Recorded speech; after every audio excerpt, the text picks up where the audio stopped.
တော့ပတ်ဒီမှာ blueberry ရတာလေဟုတ်ကဲ့ဒါလေး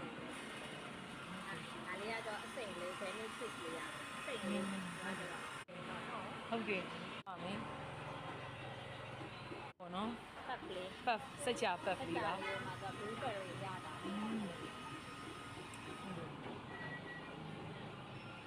ဒါတော့ vanilla chips လေးပေါ့သူကပတ်ပုံမှာအစိမ့်ကလေးစိမ့်ကလေးပေါ့သူက cheese လေးနဲ့လောက်တာဆိုအစိမ့်ရတယ်ဒါလေးလောက်ဒါလေးအစင်းဒါလေးကပုံပြီးနှုတ်တယ်လို့ပဲနော်ဟိုကထက်ဆိုင်အခုတော့ရှာပေါ့ညီမလေး तू ကအခုထွက်ချင်းကိုမတို့အုပ်လိုက်တာဒါကတော့မနက်ကထွက်တဲ့ဟာဆိုတော့နည်းနည်းလေးတောင့်တယ်လို့ဖြစ်သွားမှာစီးရင်းညံ့လေးမပါတဲ့အတွက်ချက်ချင်းထွက်တဲ့အချိန်စားလိုက်ရင်ပုံပြီးတော့ကိုအရတာကောင်းတာအဲ့လိုမျိုးအဲ့ဒါတော့ပတ်အကျုပ်လေးပေါ့ तू က strawberry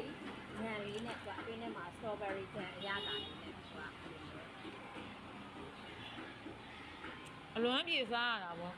ငယ်တော့နော်